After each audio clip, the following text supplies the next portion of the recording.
Hey, what's up guys, welcome back to my YouTube channel. So guys, in this video I'm going to show you how to fix auto rotate not working on iPhone after iOS 16 update. So guys, let's get started this video without wasting any time. So guys, first of all, restart your iPhone. So for the restart iPhone, tap on power button and volume up at the same time. So drag the slider to the right.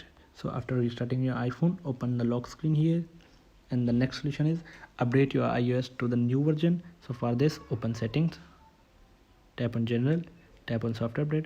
So guys, if you haven't updated your iPhone to the latest iOS, so simply update your iPhone to the latest version. So after this, go back, and the next solution is disable screen rotation lock. So if you have enabled screen rotation lock, to disable it, open control center, then tap on to turn this screen rotation off. After this, the next solution is turn off display zoom. So guys, if you are using display zoom, so turn off the display zoom feature. So for this, open tap on display and brightness. So here you can see display zoom, so tap to use default. So after this, the next solution is, and the last solution is reset all settings. Tap on setting, tap on general, scroll down, tap on transfer or reset iPhone.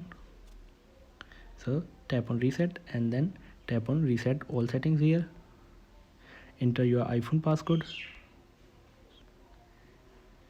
So guys, this will reset all settings. No data or media will be deleted from your iPhone. So simply tap on the red button, reset all settings here. So after all doing this, hope it will fix your issue. So guys, thanks for watching this video. Please like, share and subscribe my video, subscribe my channel.